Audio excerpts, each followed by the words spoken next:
stay here. No, you're fine. Stay there. Yeah. I have speed. All right, I got speed, go ahead. Okay. All right, so go ahead and sit down, Okay. Collins.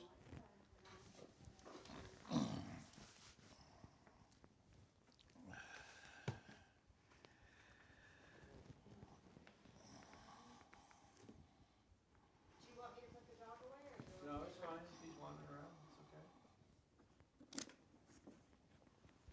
How wide can you get, Bill? Can you get in as an establishing? Negative. My 80 mil, I can either do him or the board or the Bible. All right, so it'll be a 3/4 establishing. I'm gonna go a little bit closer to his shoulder there.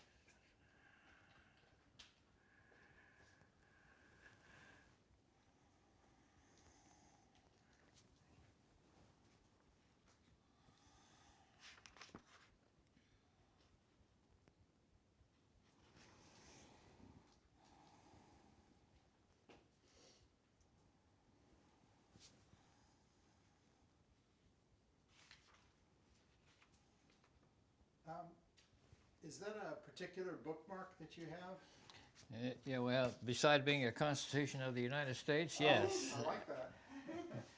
That's I had it in there to mark the Apocrypha, which we'll talk about a little bit. You're going to sit here, right? Are you? Nope. You're not going to sit here? No. What am I to do? You're reading the Bible. Oh, okay.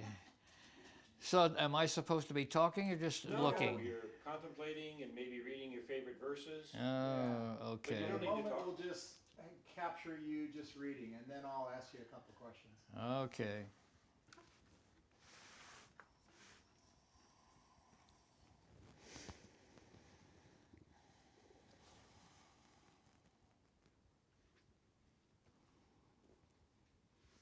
We're going in and out of highlight.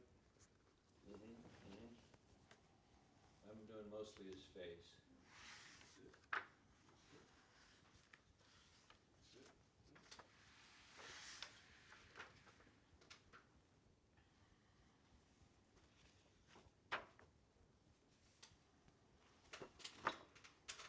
And sir, do you ever think back to your time in the Hanoi prison system when you're reading the Bible? As a matter of fact, no. I just don't think about that because we had no Bibles to read in there, although there were a number of POWs that were really versed in the Bible and could almost read verbatim remember verbatim a lot of the scripture. So in answer to your question, though, I didn't then, except when one of the others would act as the pastor for that particular day, and we had a number of talented people there when we moved back into the large rooms who could almost give a speech and almost be a preacher. They could have been. And matter of fact, we had one guy that became an Episcopal priest when he got out.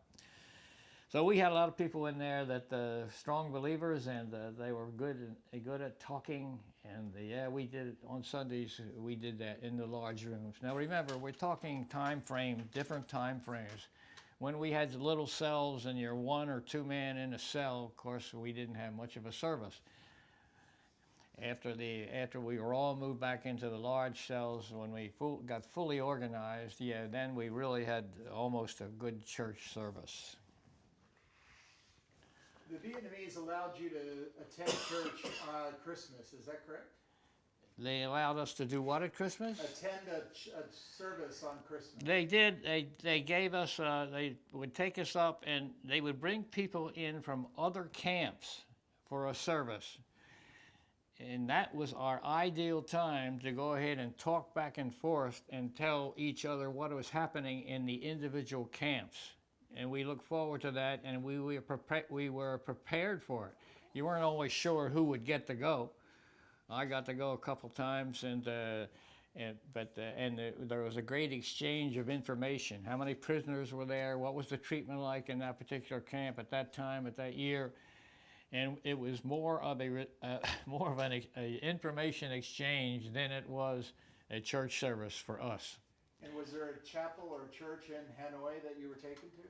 No, it was right in the prison camp itself. They would take us to separate rooms. Ah. Yeah. I think a group at one time was taken to a different place. I was never part of that. And do you find it comforting to read the Bible, sir? I do. I do. I have a tough time understanding it because it's sometimes, to me, disjointed. And what I'm looking at right now is the fact that, and we talked about that briefly yesterday. Incidentally, the writing in this book is really neat. It's my grandfather's writing, and he was he's my namesake. He's Collins H. Haines, as am I. But back to what I was talking about. I have a problem with the Gospels, and the problem is this: Matthew and Mark. The time, it seems to me, when they were a little closer to the time that Jesus died on the cross, and Luke and John, or maybe a little bit further away. I'm not sure, and maybe you can help me on that, but I don't know. But at the time Jesus was on the cross, there were certain words said in different Gospels. In one of the Matthew and Mark said, he said, on the cross as he was dying, Abba lima sabachthani, or something like that, which meant, Father, Father, why have you forsaken me? And that's what Matthew and Mark show. Luke and John do not. They say that there were other words spoken. That has puzzled me ever since I read the Bible. And as I think I indicated yesterday, in college, believe it or not, I read the Bible through, and I read it once while in the service before I was shot down. So things like that, and I don't know that I will ever have answers. And I'm worried about the fact that the Gospels were written, in some cases 100 years after the death of Christ. And So those things words- you search for, and I don't know that I will ever have answers, but it burns in my head to try to find out as much as I can about it. Go ahead. In those words are very powerful words. Father, why hast thou forsaken me? Did Yes. you ever have that feeling in the prison system, or did your fellow prisoners of war ever feel that they had been forsaken? Yeah, there were some that felt that they had been forsaken. I don't know, it's hard to read into a man's mind. I never felt that I was forsaken. I felt that I was the problem. I caused the problem. I made mistakes that perhaps I should not have made in flying that particular mission. So I put it all on myself. And I didn't blame God for it a bit. I don't know if I said something different yesterday, but that wasn't God's fault. That was my fault. I made the mistakes. But So I felt that I Christian- had failed God. I think I said that, but go ahead. Christian theology teaches forgiveness, the power of forgiveness. Yes. Was it a process for you to forgive yourself for your feelings of error or mistake? Yes. I mean, it's easy to forgive yourself, but no, it's not so easy to forgive yourself. But I think I mentioned yesterday when I got back and I started to eat and I knew that I was going to live, I felt better. I felt that if God had saved me for all these things, that a high-speed ejection and the stuff that we went through at first, and my inability to eat food, et cetera, all the reasons that he looked out for me some way and helped me to get through it. But if he had done that and he was not too angry, maybe I didn't, in my mind, now I'm saying in my mind, maybe I didn't fail God after all, and he's still looking out for me. And then as I got stronger and stronger, I knew that he had looked out for me. I knew that he was helping me get better, and maybe he had a purpose for me. I don't know. And so now whenever I go out and I speak, and I'm asked to speak, even this 50 years after, I'm asked to speak at various places, I always try to get a shot in and talk about my faith in God.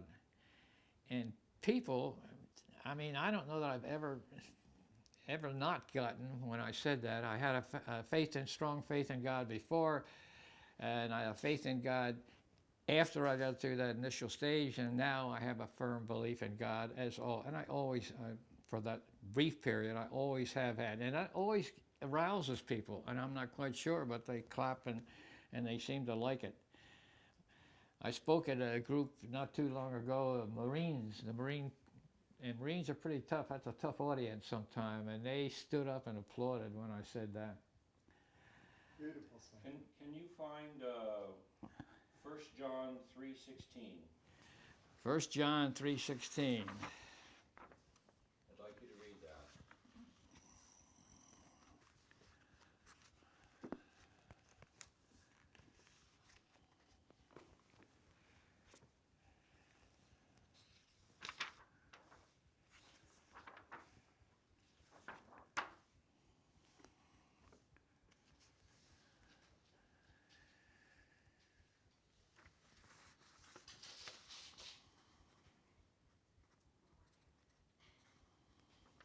Maybe you could help me find it over here. Can you Yeah, help you- me find 1 John 3:16? 1 John 3:16. I'm in 1 John, third chapter, right? Yep. 16th verse. 1 John. See the chapter number? I'm in 6 already. Back up. 1 John. Where's the chapter number at? I mean, there's Yeah. 1 John.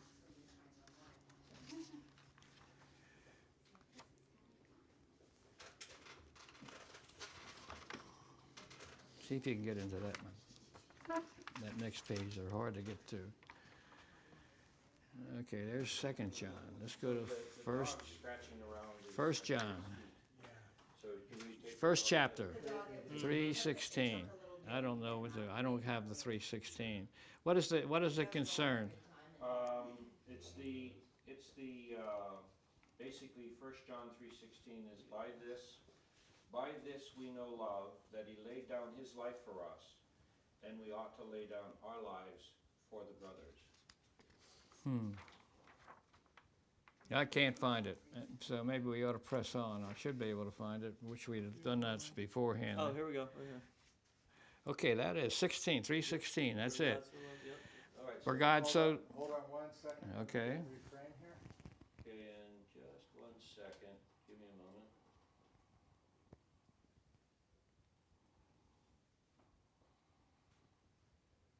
All right. All right, you good, Bill? Yep. Ready, and go ahead, Colin. You ready? Yes, sir.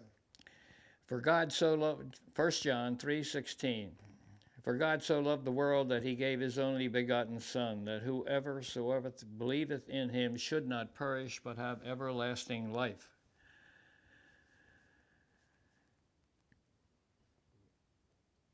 And then what's And that is a faith. That is the basis of one of the bases of the Christian religion.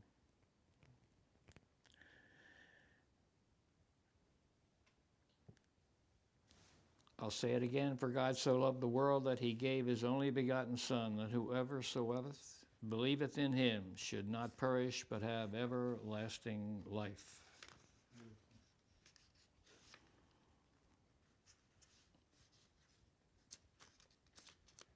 How you doing, Bill? Yeah, I just wanted to ask him, so what does that mean relative to your fellow brothers who went before you? What does that mean with regard to? Those who have passed on before you? All those other men?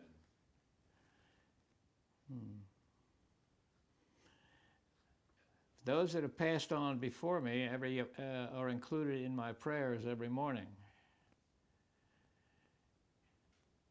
And I have a regular sequence of events in my morning prayers, and I talk about those people that are passed on. I pray that those people are in heaven with you, even this moment. And I do that every morning. And I feel sorry for those people that do not have any belief whatsoever. And that's a delicate point, I realize that, but I think it's sort of empty. Your life is empty without God. And so it's extremely important for you. Yes. And it's important. I'm not a preacher, but as I said, when I get the opportunity to talk to people, I like to get God in the speech wherever and whenever I can without having them think that I think I'm a preacher. Okay, just for a moment or two now, just quietly read Okay. and think to yourself. Make it a more internal moment now.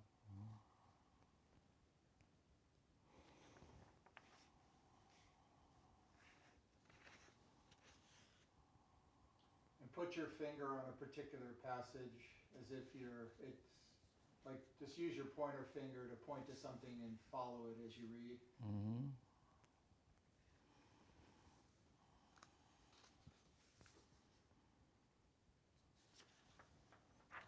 And then as if you see something of particular interest to you, just use your index finger and point to it. Put it on the page, Okay. on the right side, the one that's in the sun. Okay. There you go. And then just point to a verse and just kind of follow as you read with your finger. Okay.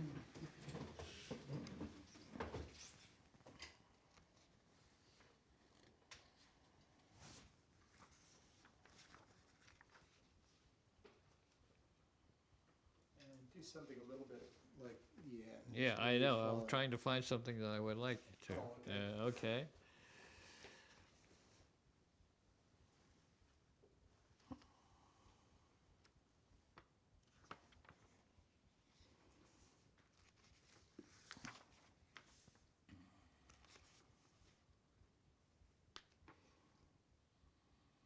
You don't need to read it out loud, just read it to yourself. Okay. That's it, yeah, exactly.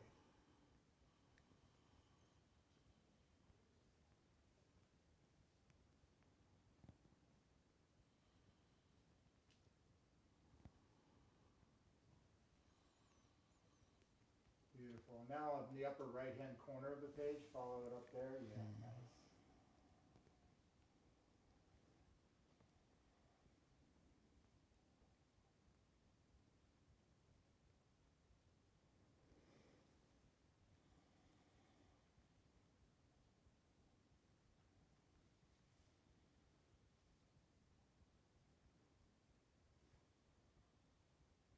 And you got a fairly good frontal on him, Bill? It's like 3/4 front. Yeah, I'm gonna go around a little bit more. yes.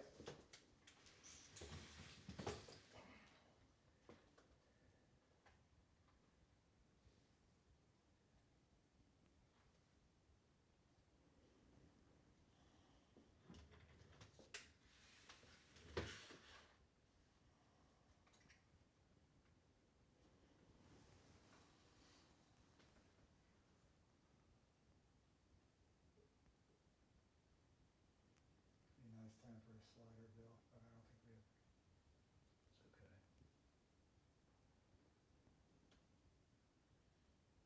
Beautiful columns. And then turn the page. Okay. Nice, really nice.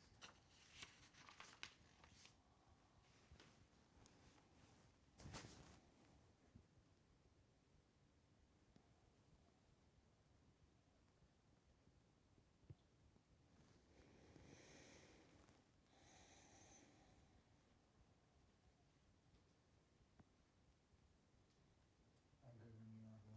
Okay, let me just. All right, could you turn one more page?